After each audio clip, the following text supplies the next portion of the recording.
Então, Roberto, a gente se conhece há mais de 20 anos, né? Inclusive, o Roberto, uma certa época, eu ainda comentei com ele, né? Que eu considero o Roberto uma pessoa politicamente injustiçado na nossa cidade, porque eu admiro muitas pessoas que têm posição, têm caráter, não se trata de pessoa que fica em cima do muro. O Roberto sempre teve uma posição e sempre foi respeitado por isso. Mas, infelizmente, eu acho que a comunidade de Arapongas ficou a dever para o Roberto politicamente, porque o Roberto era uma das pessoas que deveria ter passado pela nossa Câmara de Vereadores aqui. Ainda tenho essa esperança, Roberto, que talvez você vá reviver esse sentimento político na comunidade de Arapongas e um dia você será um integrante da nossa Câmara Municipal. Esperamos por isso. Muito obrigado. E é jovem ainda, né, Roberto? Roberto Desculpa a tem tudo, pergunta né? aí, você tem quantos anos, tá bom? Hoje ninguém gosta de estar falando de idade, né? Estou com 41 anos, bem vivido. Ó, tá vendo só? Graças Mesma a Deus. idade, nós dois nascemos nos anos 80, tá vendo? Isso. Nos anos 80 aí, mesma idade. Eu tenho 41 também e tem tudo pela frente, né? E já é ativo na cidade, acho que isso que é importante. Mas como o doutor falou, tem o momento dele, eu tenho certeza que está chegando aí para a cidade. Isso é muito importante, né? E importante também que você tenha a tua posição política, você tenha o teu lado e sempre defende isso. Acho que isso que... Eu senti numa certa época que no momento em que era para os companheiros estarem com o Roberto, infelizmente na época não estiveram, né? Então, eu espero que esse momento ainda chegue pela pessoa que ele é, a pessoa que tem posição, a pessoa que não fica em cima do muro e é respeitada exatamente por isso, pelo caráter, né, que ele tem, sempre teve, e por defender as suas posições. Principalmente num país como o nosso, que nós, no Brasil, eu considero que nós hoje não temos partidos, nós temos agrupamentos de gente, cada um com o seu interesse, mas partido realmente, até hoje, eu não sei se vocês vão divergir de mim, eu entendo que até hoje nós tivemos verdadeiramente dois partidos em Arapongas, PCdoB e PT, os únicos. Os dois que eu entendo que são partidos, né? Hoje nós temos 30 e tantos aí, mas todos nós sabemos, nós não temos 30 e tantas ideologias. Sim, só duas. Agora, né? o PT e PCdoB sempre foram os mais coerentes. Eu considero que são os únicos que são essenciais partidos políticos, né? É isso aí.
Então, E eu acredito que assim funciona, né? Mas tem como você contar um pouquinho sobre o sindicato para as pessoas?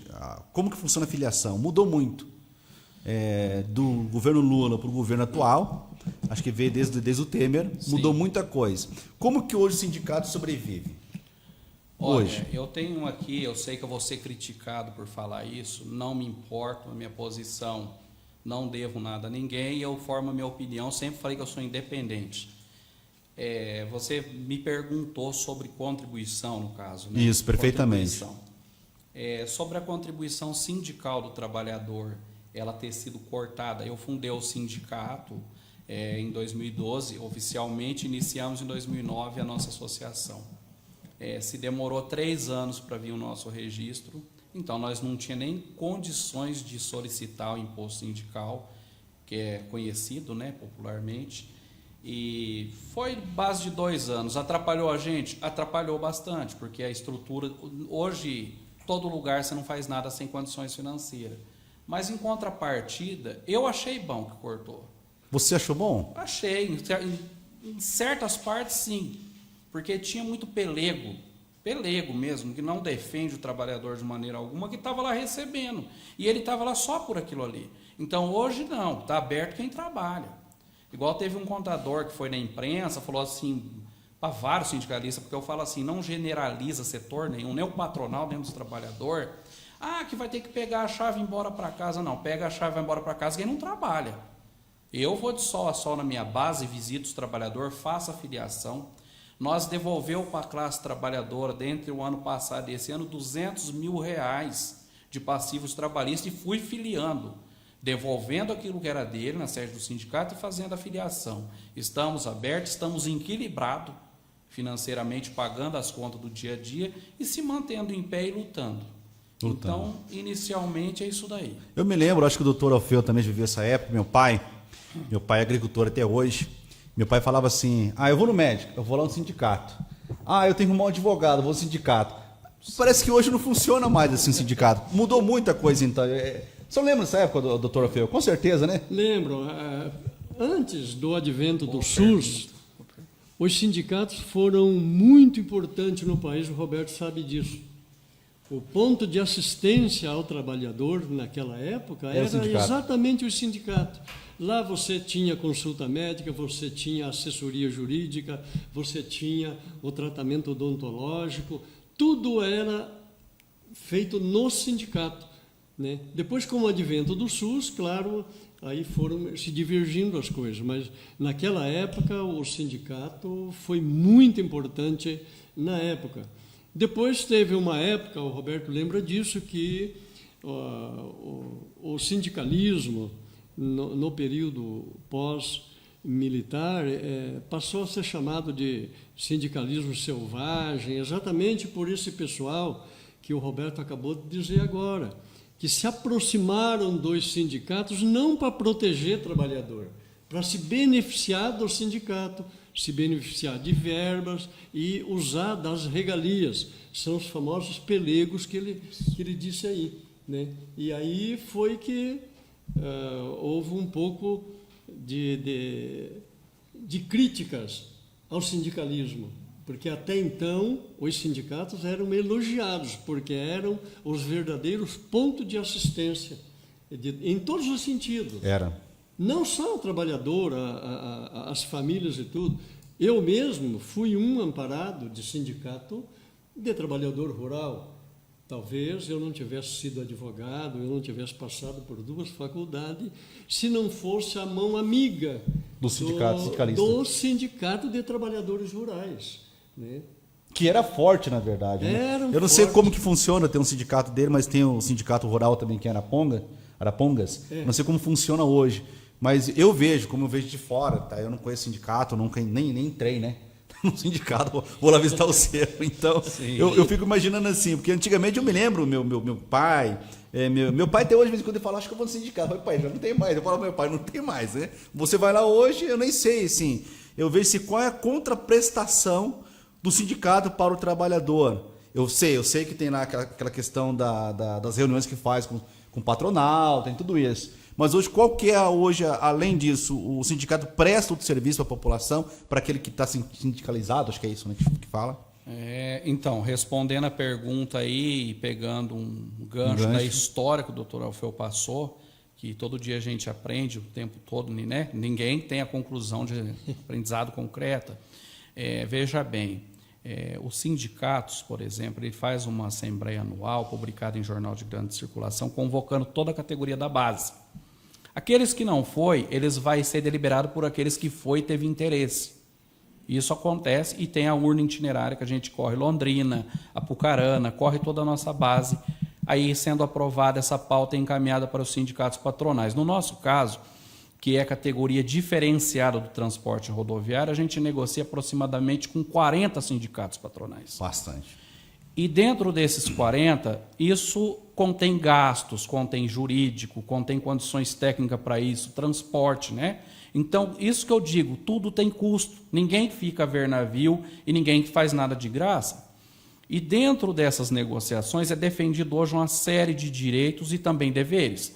Por exemplo, um vale alimentação, um reajuste salarial, com aumento real. A gente faz paralelo ao empresário mais fraco, não ao mais forte. Por isso que dá para se manter. E o trabalhador hoje, no momento de hoje, que é igual o doutor Alfredo citou, tem o SUS, tem o CRAS, tem uma coisa e outra ali, né, uma assistência social do próprio município que ampara ele. O que o trabalhador bate na minha porta e quer? Dignidade e pão na mesa dos filhos. Não quer assistencialismo mais. O cara não quer um clube com piscina, o cara não quer gasto.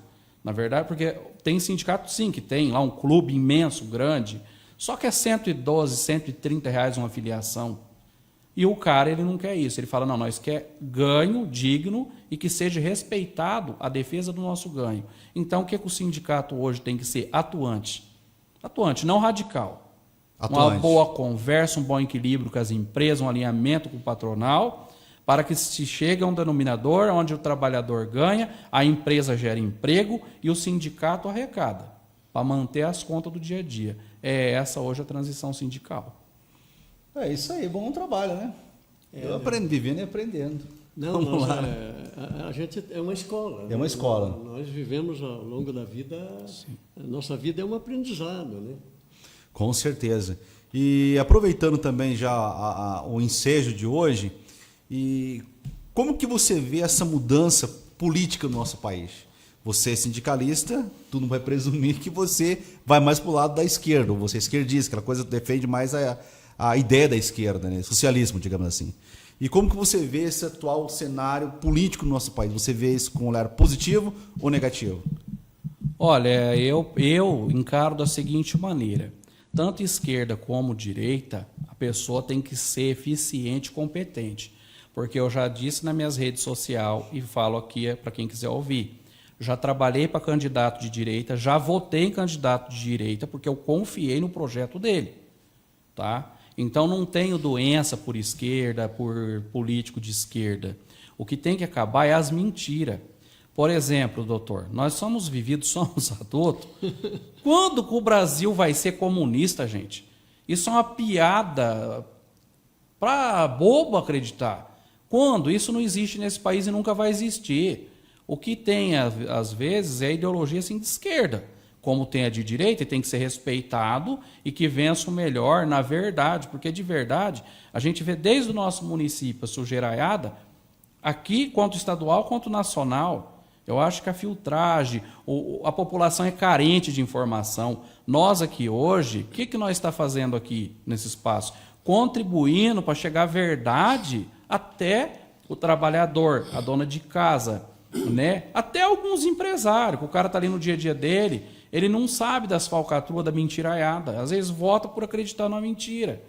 Então, independente de esquerda ou direita, temos que ser população, né? É isso que eu entendo da minha parte. Um Brasil para todos, independentemente de esquerda e de direita. Para todos. O Roberto tocou num assunto até, salvo engano, nós comentamos sobre isso. Comentamos. Lembra que eu ainda falei, aqui no Brasil, nas redes sociais, qualquer pessoa pendeu-se para o lado da esquerda, o povo já fala, esse aqui é comunista, não sei o quê. Nós comentamos sobre isso, sendo que não existe. A teoria de Karl Marx, hoje não há espaço na comunidade mais para o exercício da teoria de Carlos. O senhor fala em exercício integral, porque há um Sim. exercício meio parcial, né? Sim, porque não, mas para comunismo é difícil. Nós vivemos o socialismo, né? Que não é a mesma coisa o comunismo. Não tem nada a ver. O pessoal confunde muito, aí que né? as pessoas. Comunismo e socialismo.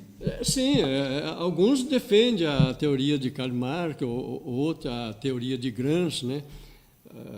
Os gramscistas, por exemplo, já defendem mais o socialismo e não o comunismo.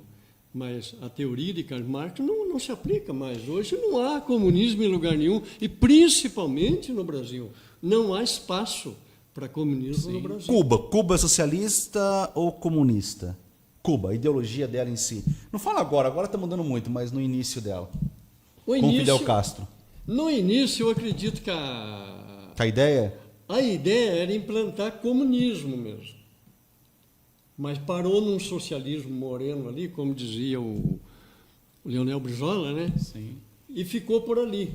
Agora, a grande mácula que eu acho que existe e continua existindo, talvez ainda por alguns tempos, nas teorias defendidas por esquerda, é que todo socialismo ele acaba terminando num autoritarismo e termina em ditadura.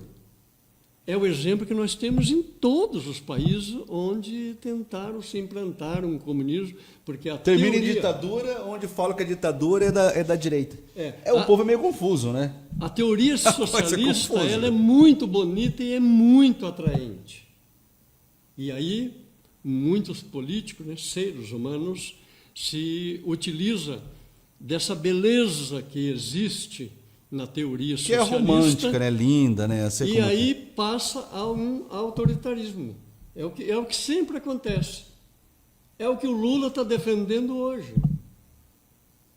Inclusive, teve a declaração de um cidadão aí, eu até ia pegar ele e trazer, que eu não sei por que o meu primo rico lá não mandou prender ele, porque ele falou que o Lula precisava voltar e fazer um mandato sanguinário, um mandato genocida. Olha o que ele disse. Coisa Que da absurdo. cabeça dele, né? Na cabeça dele, na verdade, ele é absurdo. radical. Radical. Eu acho que esse é o grande... É um cara doente. Não, mas a gente não pode tomar o geral pela cabeça Pela do cara do nosso cara, cidadão. né? Não, com certeza. Esse é um mundo que ele Na vive. cabeça dele, né? Na Para ele cabeça fazer dele. uma declaração dessa, e é um jornalista. É um jornalista. Agora, eu pesquiso muito e analiso a questão do Brasil, a questão do Brasil. Eu vi que o Brasil, em questão de inflação, ele está entre Venezuela e Argentina. E eu achei interessante essa leitura que eu fiz. Por quê? Porque o Brasil até em tese, nós somos supostamente da direita. Né?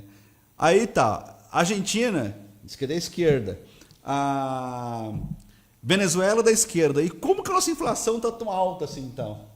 Não tem alguma coisa de errado? Eu falo que, às vezes, nem na questão das ideologias que existem, mas na questão da condução aí, política desses países, Brasil, Argentina, o Cuba, o Venezuela que seja. É um tanto complicado, né? Vejam, a Argentina está com 50 e tantos % de inflação. A Argentina já vem aí já de um longo tempo mas inflacionando. eu não O sei. Brasil começou com o governo Dilma, né? Começou ali um pouquinho. E com o atual governo agora, vamos me taxar, no mínimo, né? Mas não estou aqui dando apenas uma ponto de vista mesmo. Né? A colocação. Eu vejo assim que a questão com o governo atual agora, a coisa piorou, né? Piorou, e a tendência, eu vejo, assim, analisando a questão, é piorar mais. Eu sei que não, e eu vou falar mais. Não é questão de ser governo da esquerda ou governo da direita. Eu acho que quem entrar para segurar a inflação do nosso país, é claro, aí tem os argumentos na internet, olha para os Estados Unidos, olha para o país X, país B, mas nós vivemos no Brasil. Bom, mas nós a também... realidade nossa é A outra. realidade nossa é outra. Hoje a inflação ela está em alta no mundo inteiro. No mundo inteiro. Veja lá, o Reino Unido, França, tudo, o próprio Estados Unidos. Né? O Biden está se batendo exatamente com isso. Agora mesmo ele está fazendo desovando dólares lá. Pior, ele está fazendo pior que o Trump, segurar, né? Porque essa pandemia, ela atingiu o mundo inteiro, a gente tem que reconhecer isso, né? Agora, é claro, alguns administram melhores, outros não, mas essa pandemia ela atingiu o mundo inteiro. Então, doutor, está complicado, a alta de preço está para todo lado, reclamam aqui do preço do petróleo. O Brasil está colocado lá no 90, como se fala 90 lá? O que é um... Agora não peguei o raciocínio do senhor aí. Não, tem 90 países no mundo mais caro do que no Brasil. 90. Sim. O Brasil ainda é mas onde o Brasil o petróleo está mais barato no mundo, ainda é o Brasil. Mas o Brasil é pobre em comparação a muitos países que estão em alta. Estados Unidos, vamos colocar aí. Então, a Inglaterra é um país riquíssimo. Agora, vai muito de administração também, porque a Venezuela está em cima da maior área petrolífera do mundo. Está afundado em ti. E está em cima da riqueza do petróleo e a população na miséria. É questão de administração, né? Porque a Venezuela foi muito próspera. Foi um dos maiores produtores de petróleo, e hoje eles têm a riqueza. Hoje paga lá 50 centavos o litro da gasolina lá. Seria bom o Brasil comprar petróleo. E o país não consegue desenvolver, porque... Já que a Petrobras não funciona no nosso país, muitos que Ficou roubou... difícil. Tá barato. Outros que não roubam, a coisa aumenta. Aí a população vê isso. Eu estou falando com o olhar da população. A população fala, peraí. O cara que roubou, a coisa está barata. Outros que não roubam nada... Ninguém paga. Ninguém consegue pagar o petróleo. Eu falei, eu estava pensando esse dia, vamos comprar um jumento, entendeu? Nem posso comprar jumento mais, senão o pessoal que protege os animais vai me processar, né? A situação tá feia. Não faço, não. Como diz aquela música do Tião Carreiro, quem não for filho de Deus está no capeta, de fato, agora. Né? Não, a coisa tá no braço do capeta mesmo. Não é possível. Né? A situação é brava. E a gente não tem para onde correr mais, né? Hoje você fica com as mãos atadas. Mas temos esperança que o nosso país ele melhore, independentemente de quem ganhará as próximas eleições. Só queremos que faça uma boa... que governe para o povo, né? Claro. Mas o Brasil ainda é um dos países que, da melhor forma, está saindo dessa crise, sabe? Tem muita gente pior do que a gente aí. E países muito mais desenvolvidos, né? O Brasil está se saindo e graças ao o Brasil é uma potência, né? O Brasil é uma potência. Interessante que o Brasil... É uma potência. O Brasil bem administrado, era para os brasileiros hoje estarem muito felizes. O senhor sabe que o Brasil ele é apenas 6 anos mais novo que os Estados Unidos?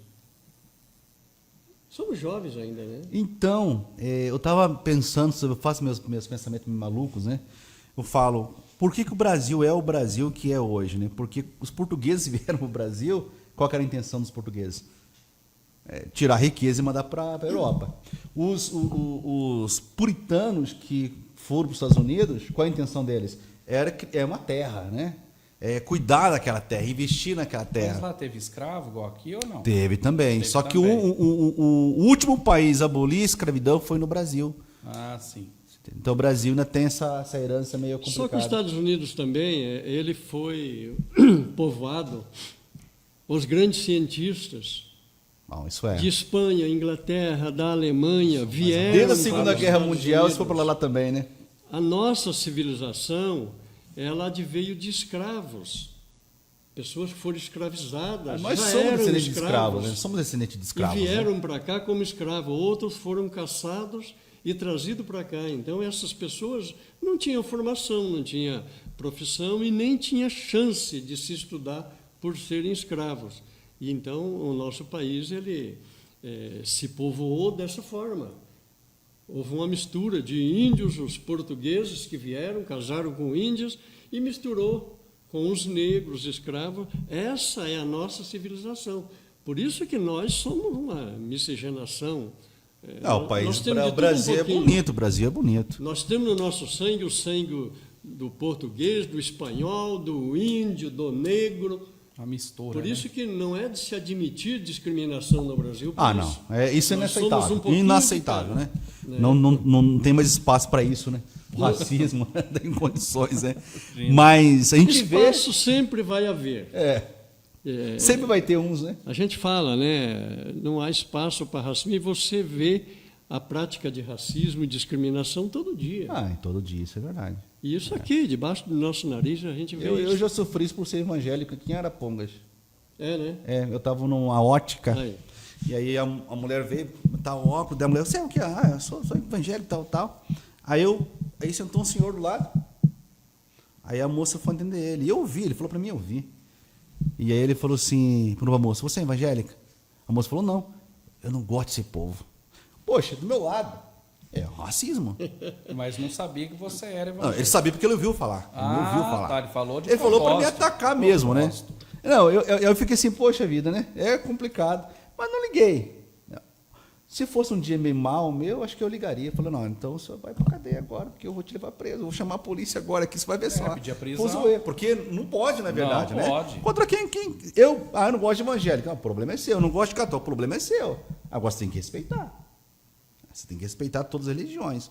Eu, como quero que respeite também, você tem que respeitar a sua também. Mas qual é a tua visão para melhorar o Brasil? O que você acha que precisa hoje? No teu dia a dia, no teu trabalho? Veja assim? bem, para começo de tudo, o que precisa mesmo é o povo começar a ter consciência, quem é trabalhador, consciência de classe, os empresários estão lutando para gerar emprego também, produzindo, né?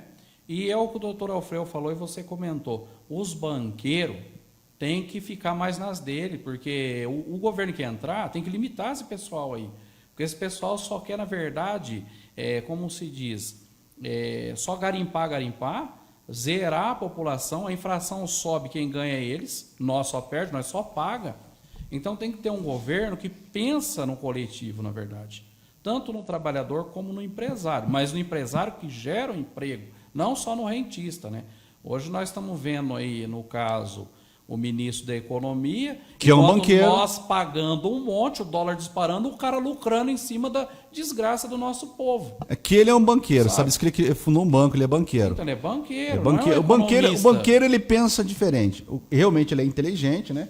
Mas o banqueiro ele pensa diferente porque é outra visão, né? É outro mundo que ele viveu, né? Sim. É outro mundo. Não é o nosso mundo Isso do dia a dia. é o que está sangrando a gente, né?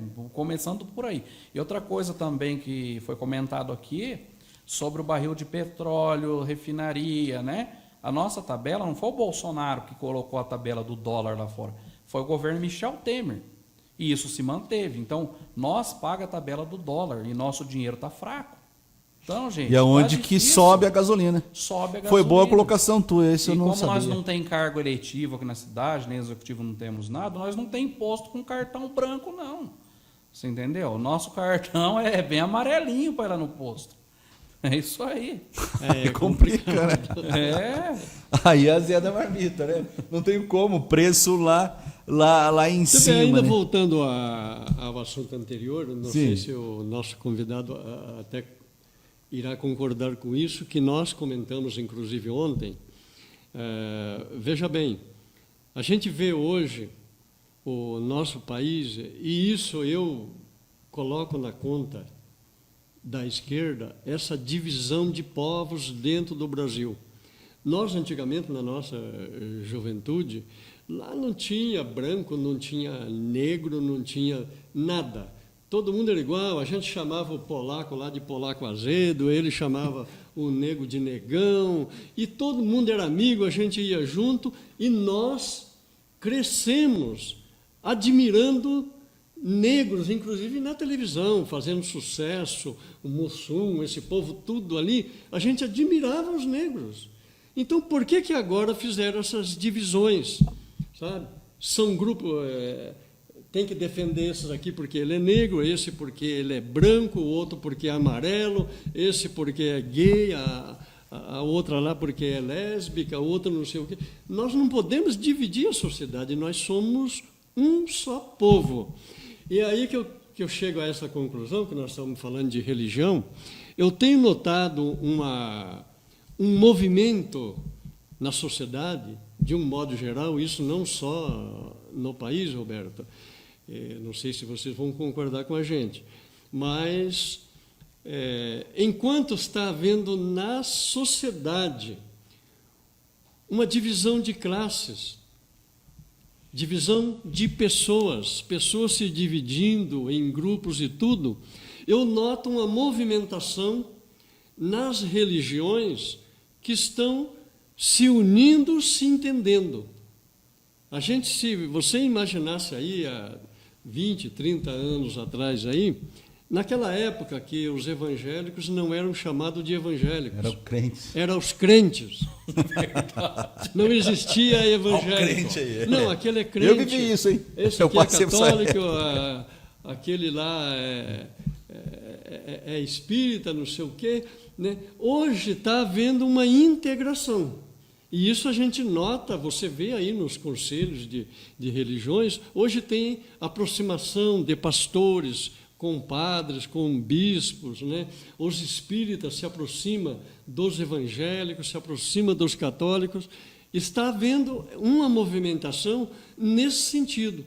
As religiões estão se unindo em torno de uma movimentação só, que é a busca, né, da salvação através de um Criador, porque nós estamos chegando finalmente a uma conclusão que existe um Criador de tudo isto aqui.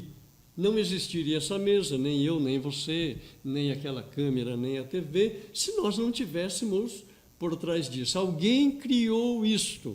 E isso não surgiu do nada, né? Essa consciência religiosa está havendo. Normalmente aí das últimas 3 décadas está havendo essa aproximação. Antigamente, raramente você iria ver aí uma autoridade católica, seja um bispo, um padre, se reunindo com um chamado crente, um crente, né? O que hoje são os evangélicos. Ou então um espírita, principalmente. Eu acho que a teoria espírita foi e ainda continua sendo a mais difícil de se integrar nesse meio de religiões. Tanto no católico como entre os evangélicos. Ainda há uma dificuldade ainda ali, talvez por falta de conhecimento, por falta das pessoas estudarem, né, a essência, porque hoje já começa uma aceitação.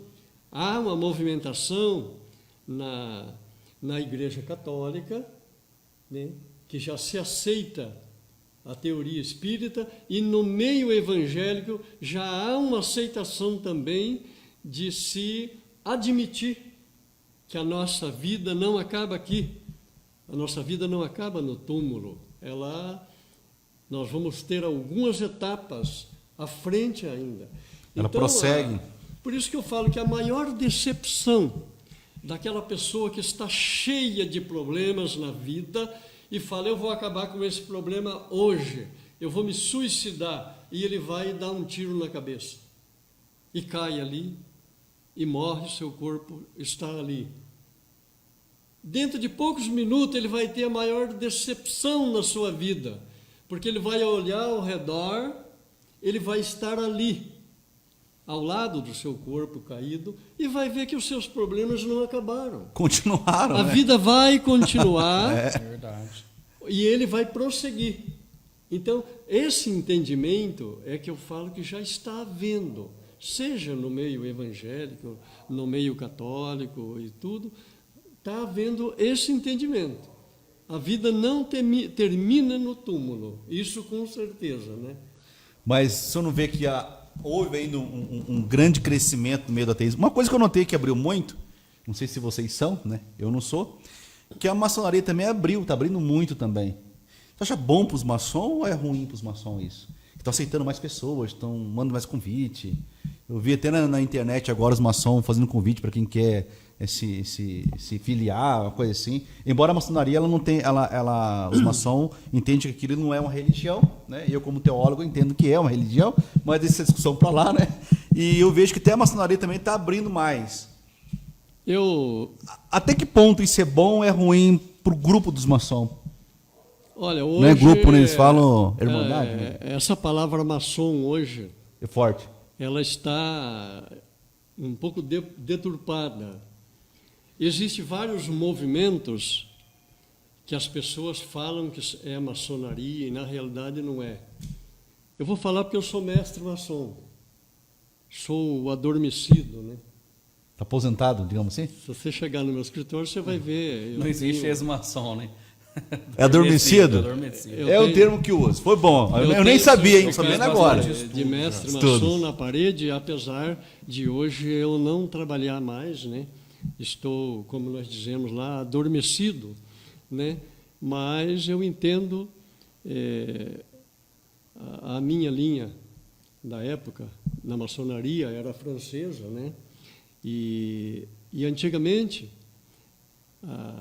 a maçonaria tinha uma outra prática, uma outra linhagem. Hoje você vê, você acabou de falar nessa abertura. Essa abertura que eu vejo. Não, o que está surgindo são outros segmentos. Hoje surgiu aí Illuminatis, não sei o quê, e todos eles falam que são maçons. E não são. Não tem nada a ver. E é a coisa mais comum você estar ao lado de autoridades, seja religiosa, tudo, e ver essas autoridades falando a maior bobagem, falando sobre a maçonaria, falando isso, falando aquilo. Na realidade, estão falando bobagem porque não sabem.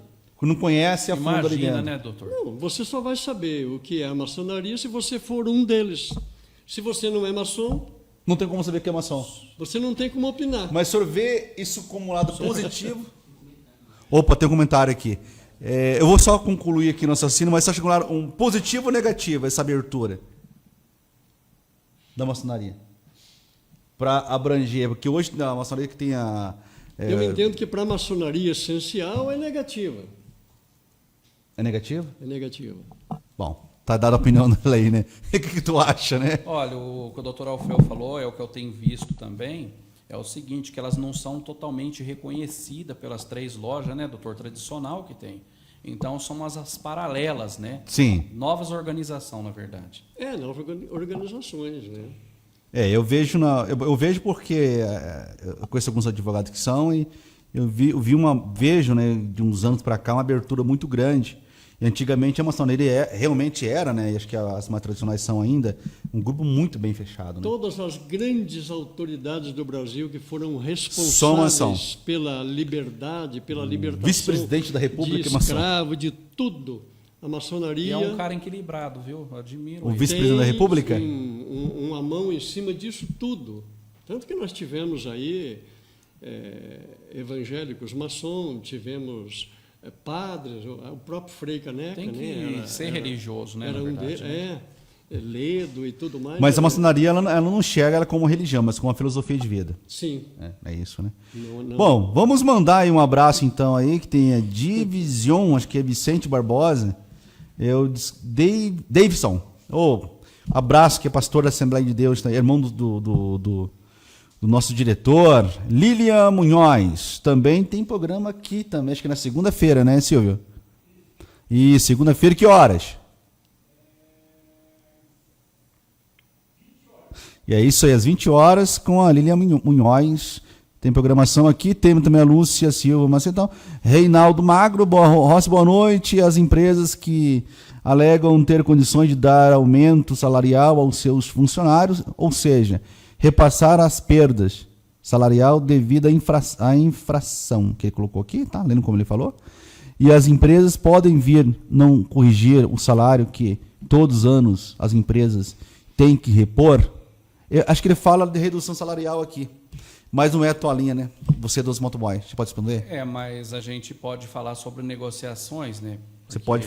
Você quer ler a pergunta dele? Pode ler isso aqui? Por favor. Opa, fechou. Opa, fechou aqui, show. Fechou. É só ver a hora que ele vai voltar, vamos ver. Aí ele volta. Se vira que ele volta assim.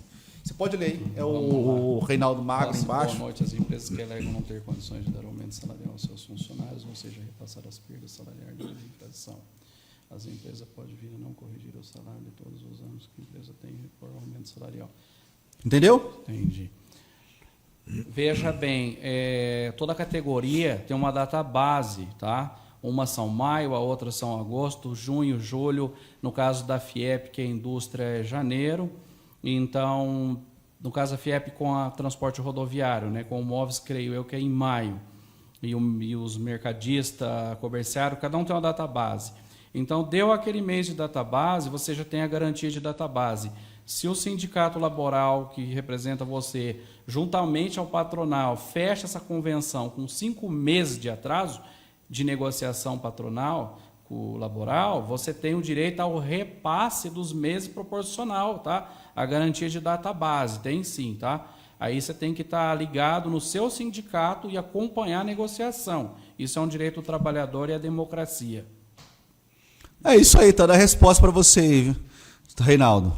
Então, tá dando a resposta, cada categoria tem que ver como que funciona, né? Sim. A dele deve ser a parte da indústria, não sei no que ele trabalha, mas é isso aí. Doutor Alfeu, nosso bate-papo tá bacana, né? Bom, tem um rostinho para colocar aí, Silvio? Vamos colocar aí vamos colocar aquilo que o nosso entrevistado gosta. Vamos lá. Vamos lá, tem 2 que ele deve gostar. Vamos lá. Vamos ver se ele coloca na tela pra gente aí, perguntar um pouquinho sobre a gente. Tá quase terminando já, né? O tempo passa rápido. Passa rápido. E bom papo, né? Muito bom. Isso aí. E aí? O que tu acha do atual presidente da República? Olha, a vantagem que eu vejo dele é que ele faz a gente rir bastante, né? Será que ele pegou o mesmo ritmo da Dilma? Olha, eu vou falar bem a verdade, é igual eu falo, a gente fala aqui a opinião da gente, mas sem criticar os eleitores. É um programa ponto de vista, então é ponto de vista. Sem criticar os eleitores, até porque eu acredito que cada eleitor que vota num candidato, ele vota acreditando numa mudança melhor para ele e para a família dele, né? Sim. Mas já foi citado aqui nessa mesa sobre a inflação desenfreada, sobre a desorganização. Eu acho que ele tem tudo na mão e teve muito apoio popular para estar fazendo diferente. Então, a oportunidade que ele está tendo está escapando das mãos dele por conta dele próprio. Então, não é. Eu penso dessa maneira. Se fosse esquerda ou direita ou centro, o cara está prejudicando a gente de certas maneiras, a gente vai fazer a crítica. Vai. Não é verdade? É. Isso aí. E o próximo aí? Que acho que vai ser. Eu acho que desse cara você vai votar, viu? Não? Se eu votaria nele? Eu jamais, né? Então. Ó, doutor, vai discordar de mim. Jamais desde o início, tá bom? Eu não votaria nele, não. Vai lá, doutor. Bom, o grande problema do Moro é que aquele Moro lá... Juiz federal. Que foi o juiz e tal, aquilo não existe mais. Porque ele já morreu no passado, está no passado, não, em terra. Já ficou no passado e uma das grandes coisas que eu critico o Moro hoje foi esse silêncio em que ele manteve até agora, vendo o nosso STF rasgando a Constituição, prendendo pessoas por opinião e tudo, e ele, como juiz, e tendo pretensões de ser presidente, ficar calado. Ele, que é do meio jurídico, deveria abrir a boca. Porque o que a gente quer de alguém que pretende assumir uma cadeira presidencial é a transparência, é que ele mostre quem é ele. Agora, ele ficou num silêncio até agora, não abriu a boca para nada. Então você não sabe quem é o Moro, porque aquele Moro juiz já era, não existe mais. Eu sei que o Moro, o sonho dele sempre foi sentar na cadeira do STF, e para a tristeza dele, ontem foi nomeado André Mendonça, indicado, né? É nomeado indicado que fala a frase, me ajuda aí, doutor. Não, o presidente indica... Ele foi indicado, depois ele foi, eu esqueço lá, sabatinado. Né? Depois... Não, a gente fala errado, o presidente nomeou o STF. Não nomeou. Não. Ele nomeia, ele indica ao Senado. O Senado que vai... O Senado que aprovar, vai, né? dizer Que vai aprovar. Se ele vai ou não. Então, ele foi aí, agora já é ministro. Tem a fotinha dele ainda para a gente colocar aí? O André Mendonça, ministro agora da Justiça. Espero que ele seja da Justiça e não da Injustiça, como tem sido um rapaz que quase não tem cabelo lá. Que dá problema, na verdade. Né? Não pode falar nada contra ele, que ele já vai e já manda prender. E aqui lá gosta de cadeia, hein, doutor? Acontece com ele. Eu acho que ele tinha sonho de ser delegado de polícia e não conseguiu. Por que não foi? Acho que é isso. Eu fico assim revoltado com alguns juízes que fazem a função do Ministério Público, mas tudo bem, né? Ou do delegado. E esse homem aí? Ó, tá ajeitado, hein? Esse ternão preto, gravatona vermelha, hein? E aí? Esse é um problema sério, hein? Esse é um problema sério. Que problema sério, doutor?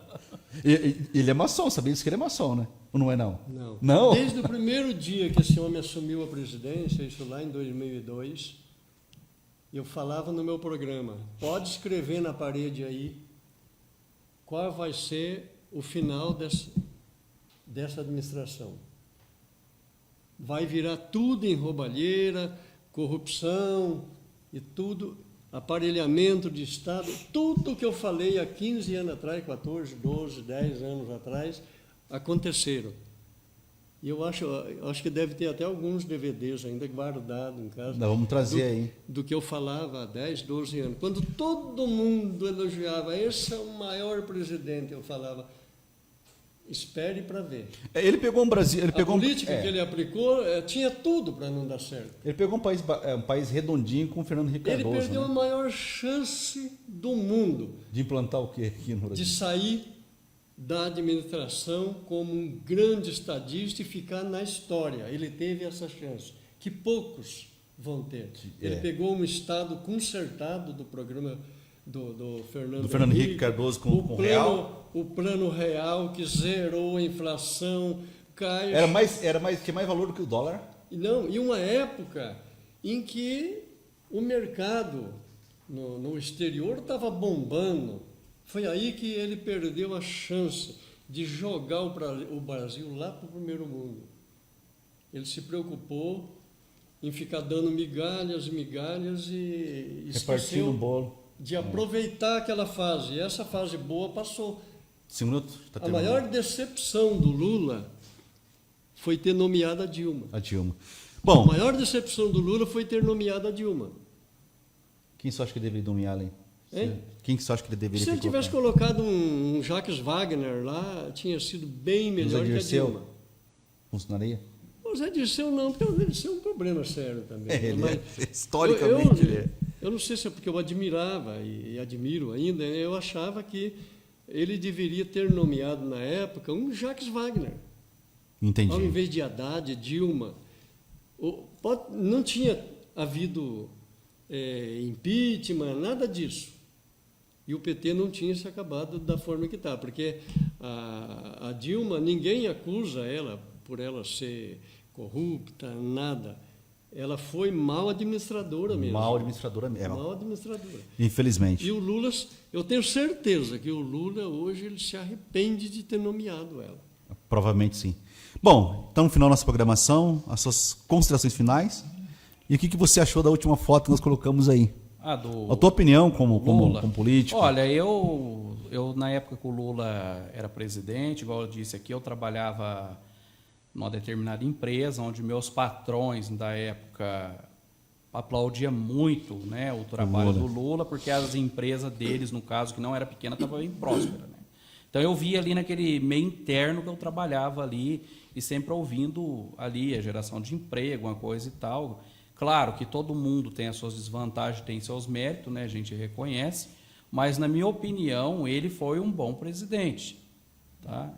Na época eu não era afiliado a partido nenhum, minha vida já se iniciava na política trabalhando, entregando santinho, que vem de longa data, né, a nossa entrosação na política, e não tinha nenhum estudo técnico, nenhum conhecimento de esquerda e direita, não, mas eu já era admirador do Lula. Concordando com o doutor Alfeu, a Dilma não deu muito ouvido para as pessoas mesmo, em determinado tempo, que a própria esquerda, pessoas do alto escalão, comentou, e eu estava presente, que ela não estava ouvindo ninguém ultimamente, aonde veio o tapete derrubou mesmo. Derrubou ela e derrubou Então é feio. assim que acontece na política. Política é uma política, né? É isso daí. Eu entendo que o primeiro mandato do Lula foi excelente, excelente. Né? No segundo foi que já começou a deturpar um pouco, foi quando esses grupos de empreiteiras se aproximaram muito do governo, e aí começou a... Muita mala cheia de dinheiro, né? Aí já começou a complicar ali, né? E depois o erro dele foi ter nomeado a Dilma, só isso. Só isso. Atrapalhou os planos do PT, atrapalhou o país, porque a Dilma foi uma péssima administradora, então complicou ali.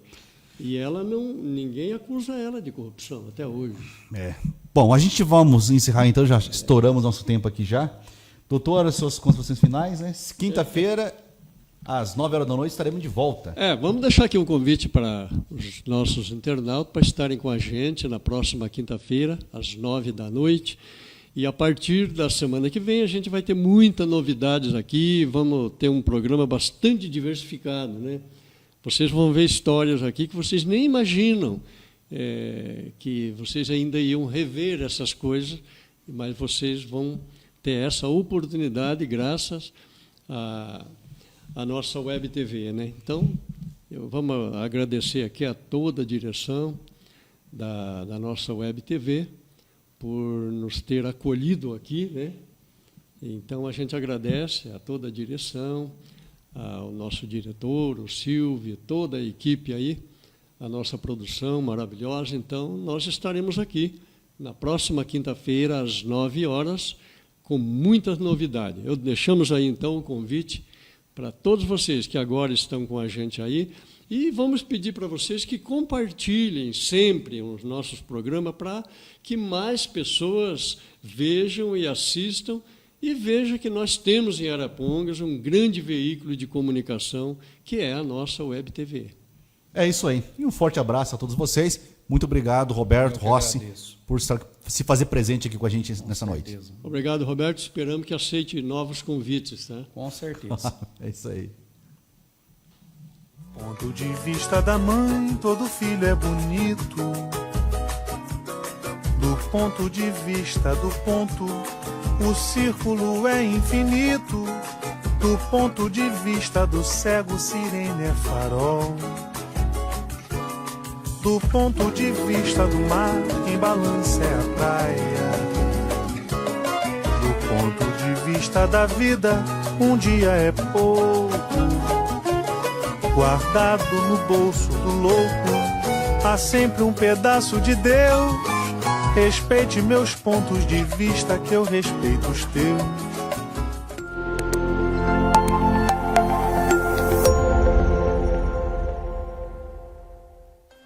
Arapongas e região conta com um diferencial em produção de mídia visual. Estamos falando da nossa Web TV, o lugar certo para promover o seu negócio.